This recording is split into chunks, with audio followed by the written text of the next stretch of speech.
Hey, Health Junkies. On this episode of the Health Fix podcast, I'm interviewing Thoryn Stevens. He's a leading expert in neurotechnology, longevity, and analytics, specializing in data architecture, consumer insights, behavioral analytics, and systems optimization. He is the founder of BrainOne, a pioneering brain fitness platform featuring the world's most extensive collection of brain health microhabits and protocols. Thoryn holds a degree in biotechnology with a focus on molecular and cell biology and has authored multiple scientific publications, contributing to research and development in cardiovascular as well as infectious disease therapeutics. So, Thoryn and I talk a ton in this podcast about micro habits. And one of the best ways that I can see AI helping us to improve our health is to really nail down on what we need to get to a certain outcome. It can help automate us and ask us, what things do we need? And so Thoryn and I talk all about that in this podcast. So if you've ever wondered, how can I use AI to help me? Or how can I improve on the little habits that add up to make a big impact on what I'm going for with my health? This is the podcast for you. So let's introduce you to Thoryn Stevens. Welcome to the Health Fix podcast, where health junkies get their weekly fix of tips, tools, and techniques to have limitless energy, sharp minds, and fit physiques for life. Thoryn Stevens, welcome to the Health Fix podcast. Janine, thank you so much for having me. I am excited to be here. Well, since I saw what you are up to, of course, as we said before we hit record, oh my goodness, if we can help people with the stuff that happens in their head when it comes to adapting new behaviors, I'm all for it. So, of course, I'm guessing there's a little bit of backstory here in terms of why you were like, I need to do this. So give us a little your backstory. What inspired you to come to AI and use AI in this particular manner of helping folks with their behaviors? Yeah, awesome. Great. Thank you. That's a wonderful question. So first off, my background's in molecular and cell biology. Began my career in biotech as a bench scientist. We were the generation that really sequenced the human genome, and it was under the hypothesis that we could help really solve human disease. But what we found out, it wasn't just about your genetic blueprint. It's also about your gene expression, epigenetics, your proteome, everything in between. And that was really my foray, though, into drug development and really using analytics at scale. I then transitioned into a career as a data scientist, so building digital systems of measurement for large brands, really focused in on optimization of different what we call journeys or pathways and so forth. And then in parallel, I'm also an Ironman distance triathlete. And so I have been using data to optimize biology for really decades now. Normally I have multiple wearables on, but the idea of, again, using a wearable to, attenuate your lactic threshold or ultimately change your biology such that you can race longer or harder, with more power and things like that. And so BrainOne is really a culmination of a lot of those years of research, both in biotechnology and biology, molecular biology, as well as data science using data sets at scale to help predict human behavior and then ultimately optimize it if they are looking to do a particular thing. So that's some of the background. Nice. So it's kind of like getting into your brain in the areas that sometimes you can't necessarily tap into in that subconscious area, or may take years to kind of learn what to tap in. Yeah, it certainly could be. So on one hand, on one side of the model, we have all the, the inputs into who the human is, why they are, those pieces. But the hardest part is the change. It's actually not the technology. It's not the data. It's quite literally getting the human to do the thing. And that's one thing per day, can be very challenging. So we have been really working on that model.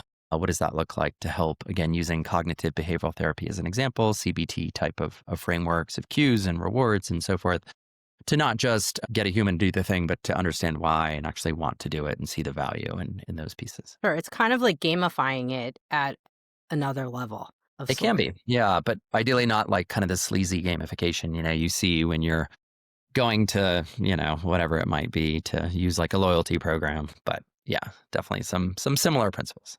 Good way. I didn't even think about loyalty programs and all that, but yeah, I guess, that makes sense. So now you have some background in cardiovascular research as well. Now, with the Ironman training and the cardiovascular research, I'm always gonna geek out on, like, HRV and those kinda things. Did you do some work there, and does that play into a little how does that overlap with BrainOne and anything you brought to that? Yeah, yeah, absolutely. So, really, what changed for me, I was very much an athletic human in my younger ages, but more on the skiing, snowboarding side. I went to school here in Colorado. Uh, and then in my 20s, I began running. And I never was really a runner, but my mother one day I was like, let's go do a Susan Jacoman 10K. And that was like the impetus that drove me into half marathons and marathons. And then she got into Ironmans and she actually got me into Ironmans. But the concept of, again, optimizing your biology. So when you're racing a long distance like Ironmans, you are constantly optimizing your hydration, your electrolytes, your proteins, everything really in this kind of multifaceted, multivariable equation. And if you get any one of those variables off, you're not going to finish the race. And so it was through that experience I began to use a structured framework, what we call a health protocol, essentially. But it's really just a routine. What are the things that you do while you're training? And you're optimizing each of those dimensions essentially simultaneously.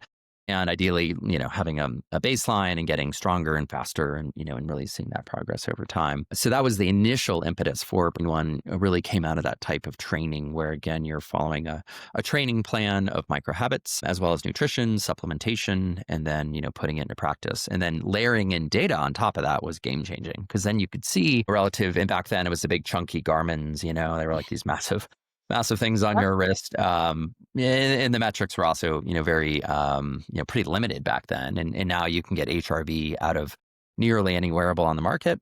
We just did some really cool testing with some facial scanning that gave HRV that was within 5% of my core wearables. So you don't even need a device now, by the way. That's some of the testing that we're doing at BrainOne.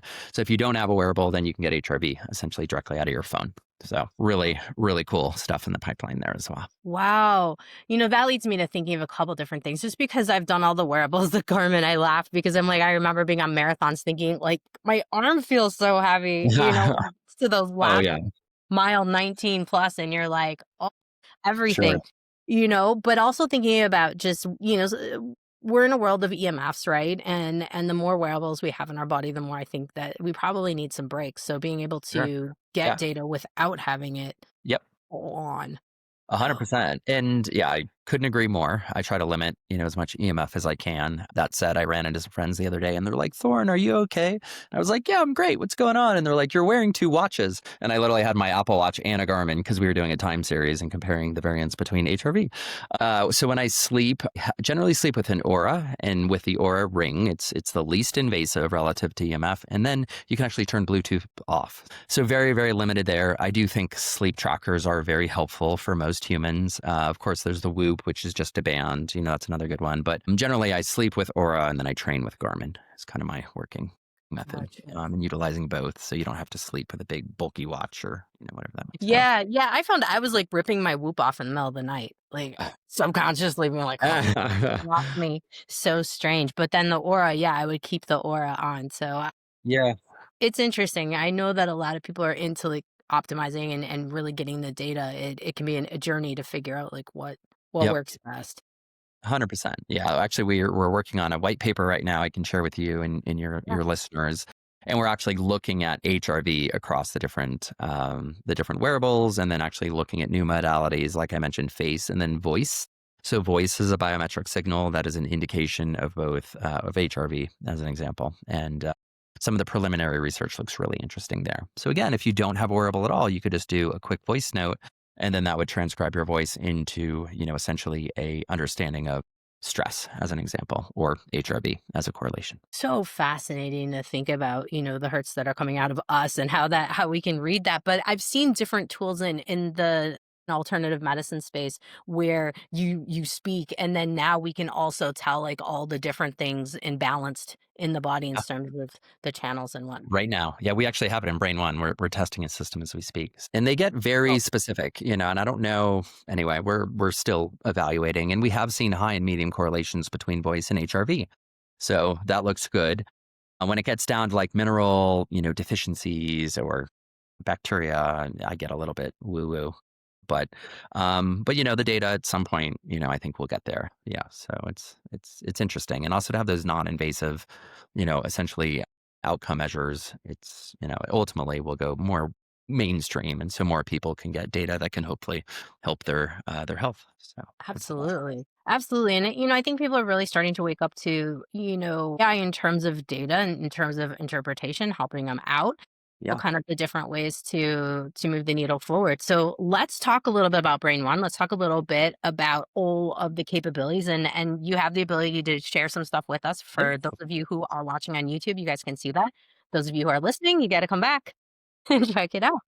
So yeah, share with us a little bit more on BrainOne. So let's kind of Yeah. walk through it and however you want to guide that. Great. Let's go Yeah, with let's it. do it. So again, the impetus for this came while I was doing some pro bono work in the brain space. What I found is, again, we as humans are not really taught much about the brain and the nervous system. And so, from that perspective, where we really started was initially in brain optimization. Mhm. And what we did that was different was we would take a scientific paper and then run it through our AI. Actually, let me just shift for 1 second, and I will just show you this. So here's an example. You can see my screen. So, whoops. So there we go. So in this example, you have a paper such as the Lancet 2020. Let me just start there. And if you've ever heard the hypothesis that dementia is preventable, it's generally based on this paper. And why is that so pronounced? Well, in this paper, the site, again, it's called the Lancet 2024. It's been republished now. This is the third time.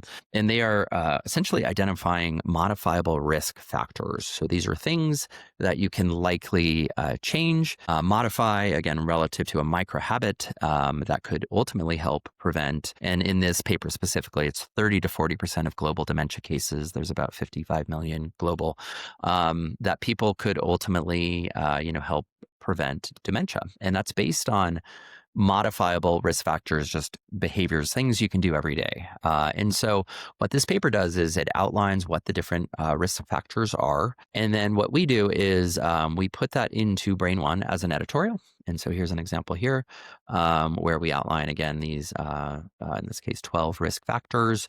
And then what we do is we put it into a easily digestible, importable health plan, basically health routine. We call it a protocol, same thing. And what it outlines are, again, in this case, these 12 modifiable, essentially microhabits. And so what's a microhabit? Could be something as simple as making art once a week.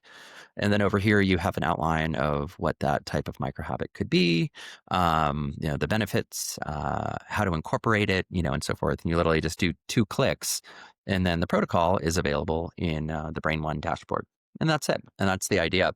We're primarily B2B right now. So we've been focusing on large like health networks and so forth. And we're going to have a D2C offering in Q1, actually, of this next year.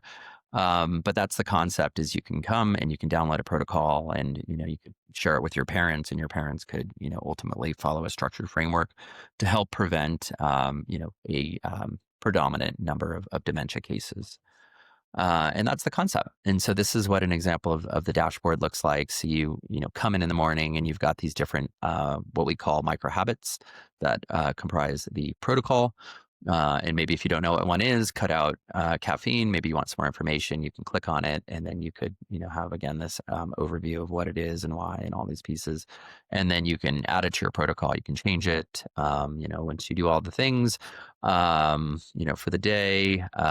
So you essentially have your game plan there, and then we have a full education module that we're working on. And this again has bite-sized, digestible daily, things relative to the microhabits or behavior change ultimately. And why are you doing the thing? Not just saying, hey, do the thing, but ultimately this is the data around it. And then those follow essentially a protocol over the period of 12 weeks. And then for every week, you have a different foundation: sleep, movement, nutrition, gut, brain. We've really analyzed every longevity protocol, every health protocol ever published, and that's ultimately where we derive these different types of protocols, and then ultimately the educational content. Any questions on that so far? Yeah, so I noticed you had the Lancet, and then you now just said that there was other things. So I'm like, is this on one research article or multiple? That I know I'll get that question. Sure. Yeah.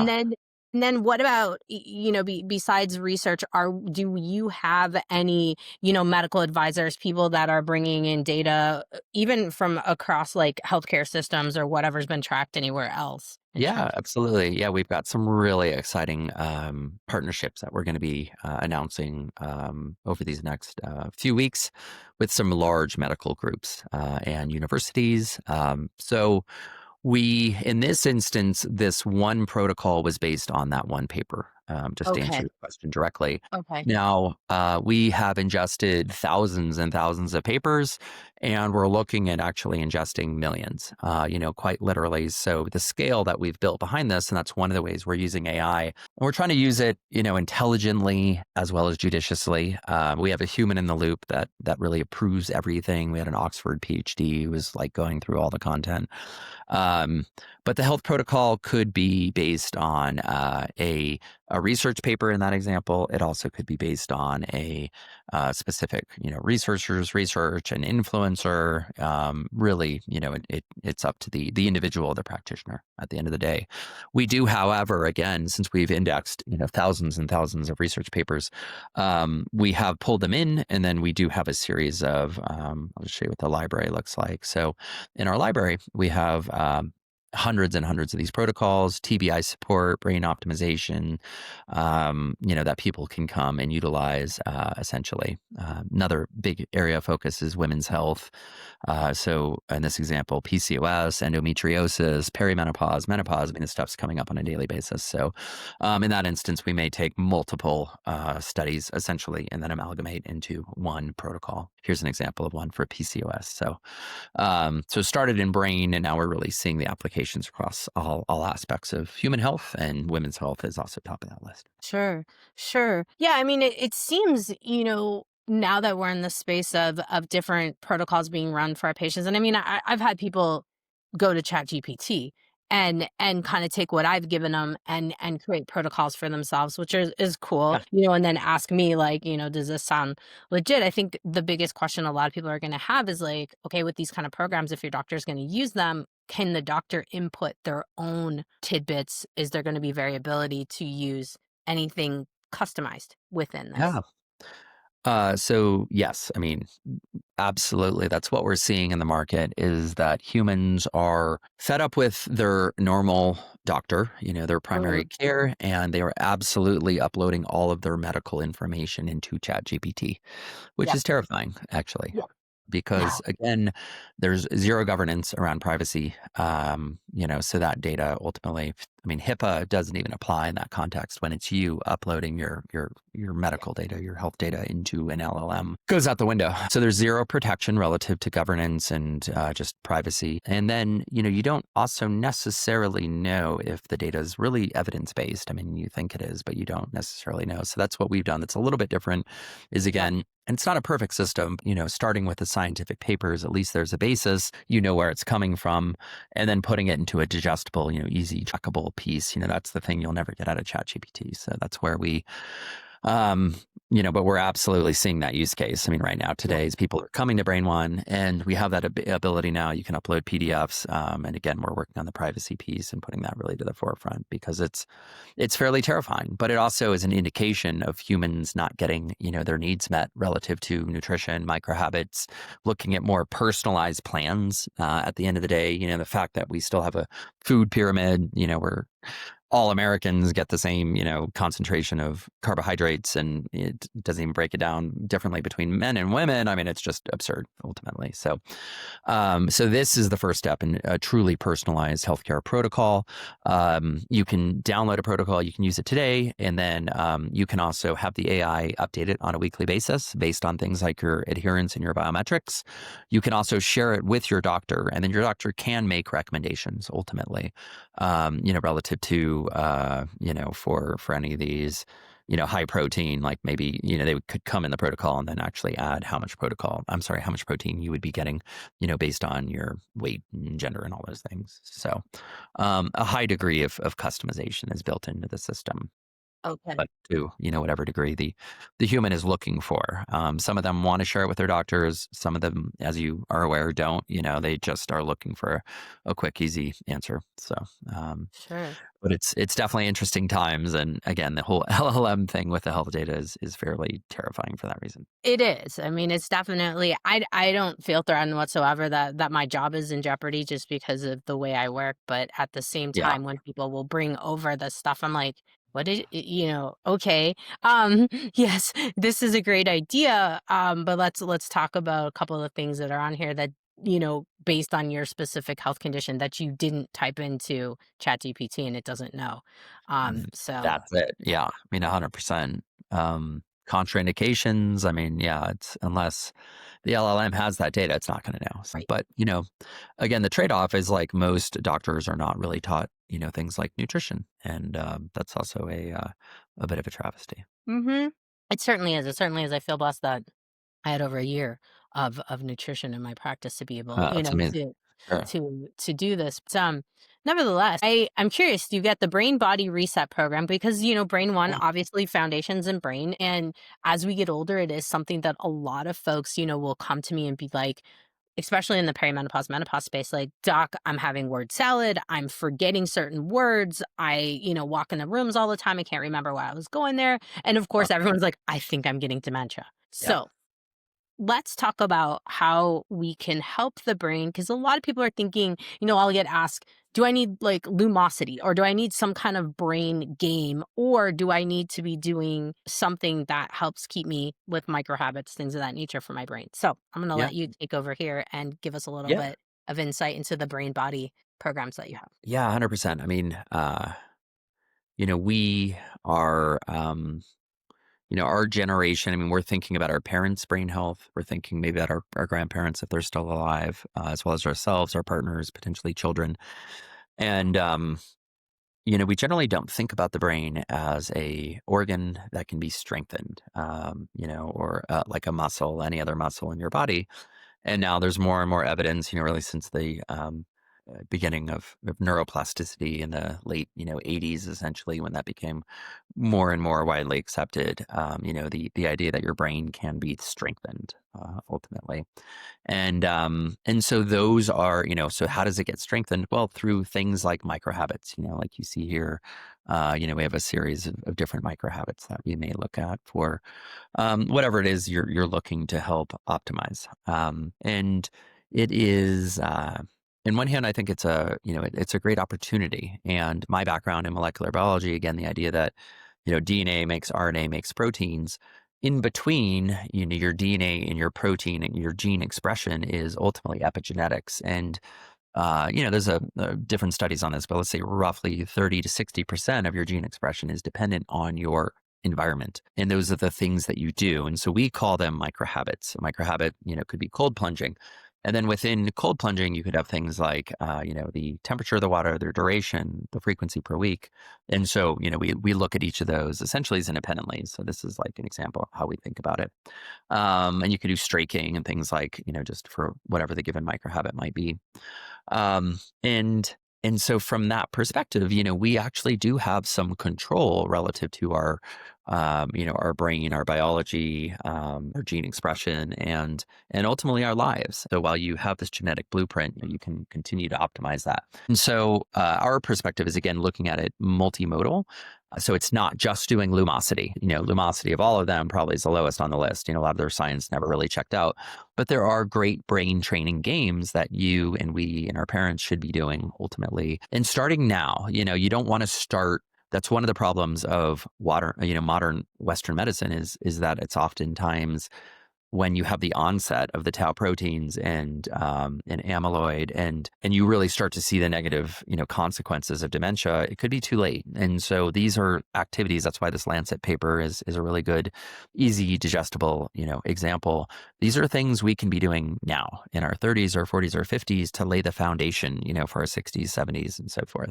So I think that's a really important part. And something like brain training games could be helpful independently, but also in the context of broader lifestyle and behavioral modifications. And that's where we're really starting to see some awesome work. Makes sense. Makes sense. Yeah, it's It's really fascinating to really understand that a lot of what moves the needle is micro habits, and of course you're highlighting on that. And I think a lot of people think we need to do some drastic things. We need to do the big things, and it's Yeah. it's little things. It's yeah, exactly. It's these small incremental changes, ultimately. I think a funny real world example is Noom. So Oh, Noom is a CBT based, weight loss system, essentially, based on cognitive behavioral therapy. And it's just interesting to me because they're doing so well, in part to the GLP-1 explosion, but also because their system is more rooted in science and behavior change at the end of the day. You contrast that to Weight Watchers, which, Weight Watchers has been around a lot longer. They just went bankrupt, whatever, 4 or 5 months ago now. And you have Noom now worth, 4 to 6 billion. And why is that? It's because of the behavior change, the optimization, these small micro habits, these things essentially that's the hardest part. It's you can give the human a blueprint, but ultimately they have to see the value and they have to take the time and do the thing that they commit to doing. yeah. So that's the secret sauce, but ultimately we're really working. I hear it so often, patients will come in. I feel like I'm like a Catholic priest some days because it's like confession. They're like, "Doc, I didn't do anything," or I didn't do this or I didn't do that. And you're like, Sure. okay.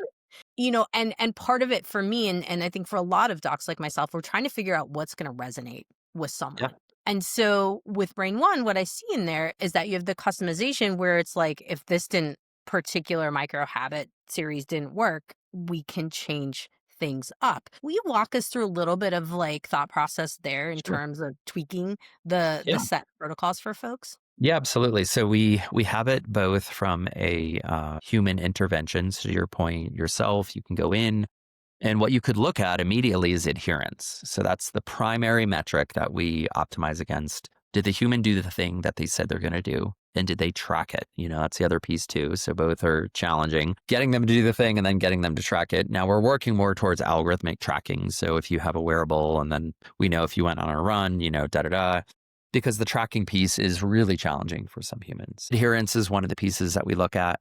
And then the doctor can be like, hey, it looks like you didn't do your cold plunging for the week. Do you want to try a different type of autonomic reset? Why don't we look at cold plunge to help your parasympathetic, get into a more relaxed state? And so that would be an example of using the data. You could be looking at HRV and then ultimately the adherence data, looking at, did they do the thing? And then coming up with a plan, essentially. And so the practitioner can go in and make changes.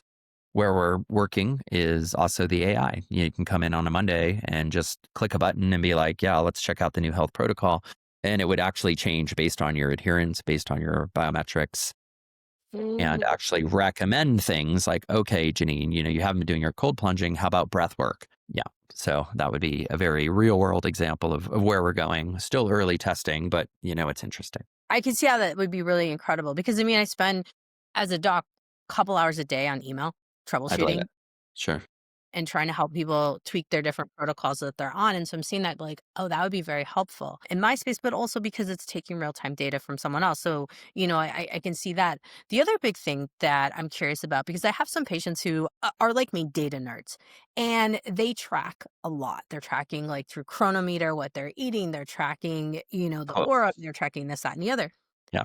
And what ultimately the biggest question I will get over and over again is there some way that we can integrate everything into one platform so that it can give an ultimate protocol? And this kind of sounds like Yeah. that's what you're doing. Yeah, we have over 300 wearables integrated today. So Okay. nearly everyone you can imagine from, from Whoop, Garmin, Strava, Fitbit, Women's Health, Flow. I mean, it's really like the broad array. And so, yeah, we could potentially do that right now. We haven't Okay. wanted to intentionally become like the, wearable integrations of them all because people have certainly tried that and not been Yeah. successful. Yeah. That was also a bit earlier kind of in the adoption of wearables, but we could certainly do that now. Actually, Janine, we do have those Okay. capabilities. So yeah, Okay. if we hear, more and more interest, that's something that we can absolutely add.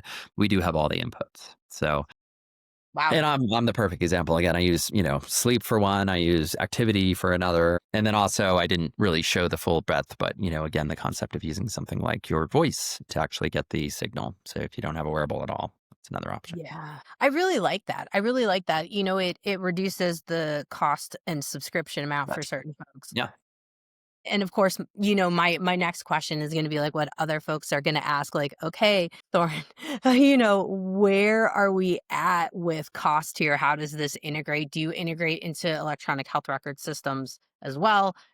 How does that look for someone who may be interested in trying to figure it out? Yeah. So we have our primary focus again is B2B. So working with large health network systems, millions of users basically. Also, we also have the D2C side, which again, we haven't launched, but we're actively working on essentially. And so we'll, keep the monthly cost low. I mean, we're still looking at the pricing, anywhere from 10 to $20 a month, something along those lines, depending on the features, potentially lower. Yeah, we're testing all of that now. And then the clinician can, essentially utilize the system. We have a full white labeled version. They can use it essentially with their client bases and either not charge or charge, just depending. But that's the basic model. Okay. Okay, I was curious about, yeah, on my end, because I don't have, like, Epic in terms of, like, Yeah. the big electronic health record system.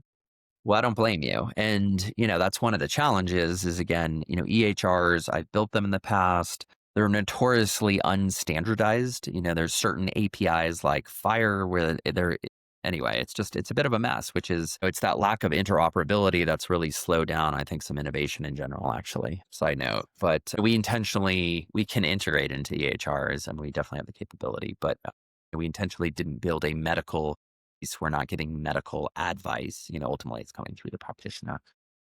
Sure, But sure. yeah, I mean, these are definitely the things that we're thinking about on a daily basis. And so, I can imagine that if you're working in the next couple of weeks coming out with new stuff, I'm imagining that probably with some of the insurance companies, it's discounts for people that work through these programs as well. And so they may be Getting hearing yeah. about it through their business. Exactly. Yeah, Okay. exactly. So we're looking there's a whole corporate route exactly for HFA, SFA, those pieces, reimbursement, all of that. Okay. Yep. Very And my cool. goal is to actually give away a percent of these protocols. Dementia reduction you can get for free. You can come, you can, utilize the basic system for tracking. We will just give those away. Women's health, there's a number of protocols. And then we have the advanced, essentially features around the AI and then the ability to Very cool. Very cool. So when should folks be able to expect the direct to consumer yeah, stuff Q1 for available? sure. Okay. Okay. So And next they're year. welcome to sign up for the wait list now, and we'll put a note if they want to mention your name as well. And happy to give your listeners first access. Awesome. I'm looking forward to this. I think this is really definitely helps me. I know a lot of people right now are afraid of AI a little bit and they're Sure. afraid of the sharing information to China. And of course, I can't leave this conversation without ensuring folks that this is not being sent over to other countries to use it against us, et cetera, whatever the thoughts may be. And so privacy policies, please give us the rundown so folks understand, if they use this program, how this is going to be protected for them. Yeah, relative to the data collection piece. Yep. Yeah, I've been in the health space quite a while, and then as a data scientist, I've really seen how our behavioral data has been, ultimately commoditized and resold, and it's an area that I have a lot of passionate around in general, and it's something we put to the forefront. So we have very open privacy and data governance policies that we're happy to share. The data is not resold. We're using it for very specific purposes, but it's not an area that I take lightly. Period. Yeah. Yeah. Fair enough. I mean, it's an interesting world. Now let's turn to something fun. Because of course I have a lot of really fit folks that like to listen to the podcast and they may be thinking like, okay, so he said he was an Ironman. So was there a training protocol that you've got that folks could mimic, because I know that a lot of people, especially in, ultra marathons, Ironman, we want to know like what are the secrets? What kind of things should we be focusing on? Because, some people might be dreaming of things of that nature. So Sure. I imagine it, things to be much like Training Peaks, in the beginning stages of when things Yeah, came out 100%. now. Yeah, so give us a Yeah. scoop. Could we Yeah. it to help us train to be in an Ironman. Yeah, 100%. I mean, zooming out for a second, the way we think about the world again is like micro habits. What are the things that you do? And then a breakdown of nutrition. And then within nutrition, it's your, day to day and then supplementation as a essentially subcategory of nutrition. I have different protocols when I'm here in Colorado and when it's the winter versus the summer or when I'm traveling. Basically, those are kind of the big buckets. And again, a protocol is just your daily routine. It's the things that you do. You don't need to overcomplicate it. When you wake up in the morning, is it direct sunlight, hydration? What does that look like relevant relative to supplementation and so forth? So that's the general context. And then when I'm training, then I layer in the additional micro habits focused again in swim, bike, run if I'm training for a triathlon. And then, similar to a training peaks, but, really have the additional layers essentially across nutrition and the things. So that's generally how we think about it and bucket it. I have a pretty regimented routine. I live here in Colorado, try to ski as much as possible in the winters. I do hot Pilates almost every day. And so that combination of core with weights with the sweat is game changing. What I found was that when I began to utilize hot Pilates in the context of my skiing and snowboarding, I actually was getting hurt less because of, all of these just the tightening of my, really across the board. A little bit of a hack. We also use different types of frequency modalities. So things like Tesla coils, Rife, different, I have a Tesla coil here in my living room. It's called the biocharger and do that on a daily basis. Healthy blend of cold plunging. So I have one here in the house and then actually we go in the rivers in the winter. So that's pretty cold. In the snow, I break the ice and jump in. So those are the different micro habits that I do on a regular basis. And yeah, but I'd be happy to share my protocol with you and the listeners and we can see what that looks like on a daily basis. And that's also what we're building that's supposed to be fun and social is the ability that I can just share my health protocol with you and you can take a look. And if you're interested, you can download it and use it. So it's kind of where we're adding a social nature to all of this too. It's fun. I'm like thinking like the Strava for health junkies of sort in this case. I'm a big fan of Strava. So as you can imagine, yeah, they've done a really good job on their community front and leaderboards. And so as opposed to doing leaderboards for, King of the Hill, we're looking at leaderboards for heart rate variability, like who among your friends has the lowest HRV and, the least amount of screen time. Those are the metrics that we want to over index on getting people out of the house and working out and in nature and community, all those pieces. That's really cool. That's really cool. And yeah, for the listeners that haven't seen Strava, I mean, the King of the Hill is a big deal, especially when my husband lived in Breckenridge with me. I mean, it was everybody's trying to. I mean, it was fun, and like you'd see people at the grocery store, and you'd be like, "I'm 2 minutes behind you, dang it," or something like Yeah. that. So, bringing it into geeking out on your health and really, the way I see this, I mean, this feeds into my geekiness of really teaching people how to experiment with their health and learn what works best for them, and take the power back, when it Yeah, comes to that's health. it. And that's a big part of it. We are in ends of one, right? Like we're all doing these changes and ideally you have some measurement behind it. I mean, it's insane. I mean, some of these stacks that we see people are on, we had one woman, she's on 8 different peptides. And I was like, why are you on 8 peptides? Like that's insane. And like the majority are injections and the the liver toxicity on a lot of these things. So we're trying to provide a safe, structured framework that people can manage, these different essentially interventions, variables that we're all essentially experimenting on ourselves. And at least with this system, there's some data behind it. But at some point, you're doing 12 different variables. You have no idea what the NAD is doing versus the glutathione versus the hyperbaric. But, Yes. that's the goal is ultimately, at least we start to have some of the tracking behind it. So that's the true vision.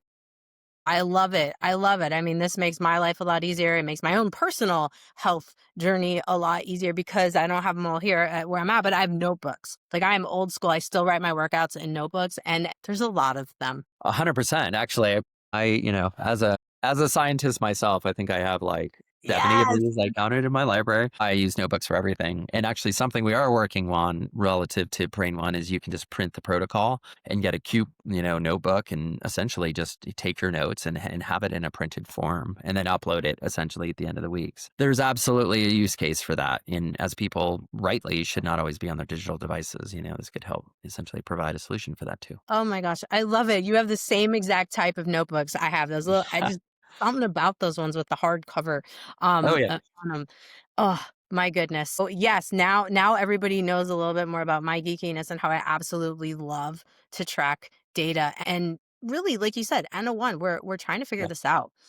Looking forward, sounds like, okay, direct to consumer, we're gonna, January 2026. So this podcast is coming out the end of 2025. So I'm thinking like Okay. folks, stay on it. The next thing I'm thinking is like, okay, so BrainOne, you said you've expanded to, is it Body One? What's next? What's next for you Yeah, guys when you expand fully? we own Women's Health.one, so that's probably gonna be the next one actually, just because there's such a need within women's health. I mean, every woman I know is dealing with autoimmune or thyroid, you know? I had a woman the other day, she's like, "Yeah, autoimmune's the new cancer," and that was, like, mind-blowing, to hear that. I mean, it's so prevalent. Why does every woman I know have an issue with their thyroid? So we're really trying to look at that. Also related perimenopause, menopause, that side of the cycle, all of it. So that's very, very exciting for us and all the amazing women in our lives. I look forward to seeing that, and you said you had quite a few integrations. I'm like, okay, Mira Fertility, is that integrated? Temp Drop? No, we should chat about them though. I'd love to hear some of your favorites. And yeah, I mean, Flow Health out of the gate and Okay. yeah, all the other major ones. But yeah, I'd love to hear any recommendations you might have. If you got a couple minutes, we're going to geek out. Well, Thoryn, welcome. I mean, this is just so welcome to the health junkie community, because I think folks are definitely going to want to hear more from Yes. you. And I look forward to hearing when the Women's Health .1 comes out, because I think that will be a really good intro for folks to really hear what's going on. So I definitely want to bring you back to chat Please. more about Yeah, that. yeah, I appreciate your work. And, you're the perfect example of a practitioner that really gets, this new framework of health. Like, this is the future. Again, standardized human health protocols and then personalized from there. I mean, this is, I truly believe the direction and appreciate the work you're doing and supporting this. Hey, my pleasure. Thanks again for coming on. I sincerely appreciate all this info. Yeah, thank you so much. Appreciate you and your audience. All right. Hey, health junkies. I'm asked all the time about what brands, from supplements to toothpaste to clothing, that I use. 90% of the items that are sent to me to test out do not pass my standards. You might be wondering, what are your standards? Well, I like companies that are small companies. They're still family owned, or at least owned by the original owners or someone from that group, to maintain the standards. Now, I also love a company with a great story of how the business came to be. I like things that are high quality, non-toxic, as well as transparency. Major big deals. Now, above all, I love things that work. So, made in the US is definitely a major bonus. But while I have worked with a couple of different clothing companies over the years, I realize that these companies sometimes need support in other countries to get off the ground. And it's really important about how they treat their companies, sometimes more than being 100% made in the US. Nevertheless, I'm working on putting together a list of companies that I like their products and what they stand for, along with discounts for you to try them out. Full disclosure, I do make a little commission if you buy any of the items on the page, and this money goes back to helping me keep producing this podcast. If you're curious about a few of my favorite apparel companies for life's adventures, check out the website, thehealthpodcast.codexadx.me. That's the healthfixpodcast.codexadx.me. And if you decide to buy anything, tell them I sent you by entering the code HealthFix. All together, one word. All right. Thank you so much for watching the podcast. You have a great day, whatever you're doing. Hey, fellow health junkie. Thanks for listening to the Health Fix podcast. If you enjoyed tuning in, please help support me to get the word out about the podcast. Subscribe, rate, and review, and just get that word out. Thanks again for listening.